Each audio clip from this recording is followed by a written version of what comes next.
नमस्कार, हिमाचल बुलेटिन में आपका स्वागत है। पेश है आज के समाचार। मुख्यमंत्री श्री जयराम ठाकुर ने आज भाजपा के राष्ट्रीय अध्यक्ष श्री जगत प्रकाश नड्डा की 22 अप्रैल को कांगड़ा जिला के नगरोटा बगवा में प्रस्तावित रैली की तैयारियों की समीक्षा की।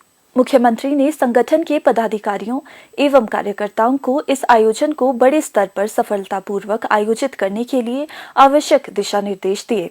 उन्होंने कहा कि भाजपा राष्ट्रीय अध्यक्ष 4 राज्यों में भारतीय जनता पार्टी की भारी जीत के उपरांत पहली बार कांगड़ा जिला का दौरा कर रहे हैं। मेहनत का फल मीठा होता है। कांगड़ा जिला के शाहपुर विधानसभा क्षेत्र के ग्राम दुर्गेला के श्री पूरनचंद ने अपने समर्पण, कड़ी मेहनत और लीक से हटकर सोच से इस कहावत को चरितार्थ किया है। उनकी लीक से हटकर सोच तथा कुछ अलग करने की भावना और राज्य बागवानी विभाग के अधिकारियों से मिली प्रेरणा से उन्होंने अपनी लगभग 2 बीघा भूमि में डॉर्सेट गोल्डन और अन्ना किस्म के सेब के पौधे लगाए। बागवानी क्षेत्र में श्री पूरनचंद की विकास यात्रा लगभग 3 साल पहले 2018 में शुरू हुई थी। श्री पूरनचंद राज्य सरकार की जल भंडारण टैंक के निर्माण और कृषि भूमि के विकास के लिए कार्यान्वित की जा रही योजना से प्रेरित हुए थे। वह राज्य के शिमला जिला के सेब उत्पादक क्षेत्रों के लोगों की मजबूत आर्थिकी से हमेशा प्रभावित थे। प्रदेश सरकार के बागवानी विभाग द्वारा राज्य के निचले क्षेत्रों के लिए उपयुक्त सेब की किस्मों को विकसित करने के लिए संचालित योजना का लाभ उठाते हुए श्री पूरनचंद ने अपनी जमीन पर सेब का बगीचा लगाने का फैसला किया। विभाग के अधिकारियों द्वारा उन्हें सभी तकनीकी जानकारी प्रदान की गई और 3 साल की अल्प अवधि के साथ उन्हें अपनी कड़ी मेहनत का फल मिलने लगा। पिछले 3 वर्षों के दौरान उन्होंने 100 से 150 रुपए प्रति किलो की दर से लगभग 1,50,000 रुपए के सेब की बिक्री की। उनका कहना है कि वे अपने बगीचे में रासायनिक खाद या स्प्रे का इस्तेमाल नहीं करते, बल्कि दालों, रसोई के कचरे, तिलहन, गौमूत्र और गोबर से बने विभिन्न प्रकार के जैविक उर्वरकों का उपयोग करते हैं। यहाँ पर एप्पल का ऑर्चर्ड है जो कि पूरी तरह से ऑर्गेनिक है और ये मैंने शुरू किया था 2018 में। मैंने ट्रायल बेस पर 30-40 पौधे लगाए थे और 1 साल में उसमें सैंपल फ्रूट आने के बाद मैंने 2019 में बाकी का जो मेरी ज़मीन थी, जितनी भी मेरे पास बची हुई थी, उसमें मैंने लगभग सारा टोटल 150 प्लांट जो है उसमें लगा दिए और इसके मुझे अच्छे रिज़ल्ट मिले क्योंकि मेरी आर्थिकी जो है वो काफ़ी इससे सुदृढ़ हुई है। और आप सभी जानते हैं बीच में कोविड का इतना प्रकोप रहा, तो उस समय हमें ये बगीचा ही हमें मतलब बचाया इसने हमें उस टाइम, क्योंकि और तो कोई हमारी आर्थिकी का कोई साधन था नहीं। तो उस वक्त हम इस बगीचे की सेवा में लगे रहे और 2 फसलें मैं यहाँ से बेच चुका हूँ, जबकि प्लांट मैंने 2018 और 2019 में लगाए हैं। तो अब भी तीसरी फसल तैयार है मेरी और जो कि काफ़ी अच्छी है। और मेरे बगीचे का जो एप्पल है वो लोग इतना पसंद करते हैं कि मई महीने में ही फ़ोन शुरू हो जाते हैं कि आपके एप्पल कब तैयार होंगे। तो ये जो एप्पल है ये आप देख ही रहे हैं, ये जून में बिल्कुल तैयार हो जाएगा, जून में पक जाएगा, जून के फर्स्ट वीक में। और यहीं से मेरे बगीचे से जो है लोग लेकर जाते हैं, कोई 2 किलो, कोई 4 किलो, कोई 10 किलो। और जो टूरिस्ट आते हैं यहाँ पर हिमाचल में घूमने के लिए, जब उनको पता चलता है तो वो भी यहाँ पहुँच जाते हैं और 2, 4, 5 पेटी इकट्ठी वो ले जाते हैं और काफ़ी खुश होते हैं। किसान भाइयों के लिए, युवाओं के लिए मेरा एक संदेश ज़रूर रहेगा कि आपके पास ज़मीन है तो आप माँ बाप पर बोझ मत बनिए और काम के पीछे, नौकरियों के पीछे मत भागिए। आप बागवानी के क्षेत्र में आइए, बहुत सारे संभावनाएं हैं। ऐसा नहीं है कि आप सिर्फ सेब लगाएंगे तभी होगा, दूसरे भी कई तरह के फ्रूट हैं। जैसे अब सरकार ने सेवा प्रोजेक्ट शुरू किया है कई ब्लॉक में, तो उसमें कोई संतरा, कोई मौसम्बी, कोई नींबू, कोई अमरूद या कीवी या सेब के पौधे, इनसे हम अपनी आर्थिकी को सुदृढ़ कर सकते हैं। श्री पूरनचंद ने लीज पर जमीन लेकर लगभग 28,000 सेब पौधों की नर्सरी भी तैयार की है। उनका कहना है कि इस वर्ष सर्दियों में वह स्थानीय किसानों को लगभग 3,500 पौधे बेचेंगे। आज देश के विभिन्न भागों में उनके ग्राहक हैं और कर्नाटक, उत्तरी पूर्व, गुजरात, महाराष्ट्र, छत्तीसगढ़, तेलंगाना आदि के किसानों को उन्होंने सेब के पौधों की आपूर्ति सुनिश्चित की है। श्री पूरनचंद को राज्य सरकार की ओर से एंटी हेल नेट के लिए 80% का अनुदान भी मिला है। वर्तमान में उन्होंने 4 कनाल बगीचे में अन्ना और डोरसेट सेब की किस्मों के लगभग 150 पौधे लगाए हैं।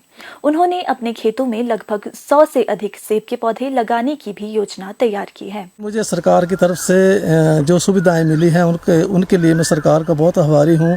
एक तो मुझे वाटर टैंक जो है पंचायत के माध्यम से मुझे बना के दिया गया है, इसके लिए भी मैं सरकार का बड़ा आभारी हूं। और जो मैंने ये सेब का बगीचा लगाया, जो सरकार की एक स्कीम होती है कि एक पर कनाल के हिसाब से 2000 रुपया जो है सरकार देती है सहायता, तो वो भी मुझे मिला है। और जो मैं आप देख रहे हैं यहाँ पर मैंने एंटी हेव नेट लगाई है, तो इसके ऊपर भी मुझे सरकार की तरफ से 80% जो अनुदान मिला हुआ है, जो कि जब मैंने अप्लाई किया था मुझे जल्दी ही इसकी सैंक्शन मिल गई थी और लगाने के बाद जल्दी ही मुझे इसका जो अनुदान जो सरकार की तरफ से मिलता 80% वो भी मुझे मिल गया था। श्री पूरनचंद से प्रेरित होकर शाहपुर क्षेत्र के दुर्गेला, भनाला, बांदी, रजोल, दंडवा गांव के अधिकतर किसानों ने सेब के पौधे लगाए हैं, जिससे उनकी आर्थिकी को संबल मिला है, क्योंकि ये पौधे 2 से 3 वर्षों में फल देना शुरू कर देते हैं। आज श्री पूरनचंद क्षेत्र में सेब की खेती अपनाने के इच्छुक किसानों को हर संभव जानकारी उपलब्ध करवा रहे हैं। राज्य सरकार प्रत्येक वर्ग के कल्याण के लिए संकल्पबद्ध है और सरकार की इस प्रतिबद्धता को जिला स्तर पर कार्यरूप प्रदान करने के लिए कई अभिनव प्रयास किए जा रहे हैं। जिला प्रशासन ऊना के माध्यम से बेसहारा व अनाथ बच्चों के लिए संचालित की गई संबल योजना इन्हीं में से एक है। इस योजना के अंतर्गत अति गरीब परिवार के पात्र बच्चों को मंदिर ट्रस्ट चिंतपूर्णी के माध्यम से शिक्षा प्राप्त करने के लिए आर्थिक सहायता प्रदान की जाती है। संबल योजना का लाभ लेने के लिए बेसहारा व अनाथ बच्चों के अतिरिक्त जिन बच्चों के पिता किसी बीमारी की वजह से बिस्तर पर है या मानसिक रूप से ठीक नहीं है तथा अति निर्धन परिवारों के बच्चे पात्र हैं। योजना का लाभ उठाने के लिए बच्चे की पात्रता से संबंधित दस्तावेज, संस्थान की फीस का प्रमाण पत्र, आधार नंबर व वार्षिक आय प्रमाण पत्र होना अनिवार्य है। वार्षिक आय 50,000 रुपए से कम होना आवश्यक है। ये दस्तावेज संबंधित बाल विकास परियोजना अधिकारी अथवा जिला कार्यक्रम अधिकारी ICDCS के कार्यालय में जमा करवाए जा सकते हैं। संबल योजना के लाभार्थी ग्राम पंचायत बेहड़ जसवा की BSc फाइनल ईयर की छात्रा तनु ठाकुर बताती हैं। मेरे पिताजी की मृत्यु 4 जनवरी 2021 में हो गई थी। उनकी मृत्यु के बाद मेरे परिवार की आर्थिक स्थिति काफ़ी ख़राब हो गई थी, जिसकी वजह से मेरे परिवार वालों को मेरी पढ़ाई का खर्च उठाने में काफ़ी परेशानी हो रही थी। अभी मैं BSc फाइनल में पढ़ रही हूँ। मुझे इसी साल जिलाधीश महोदय द्वारा चलाई गई संबल योजना के बारे में पता चला।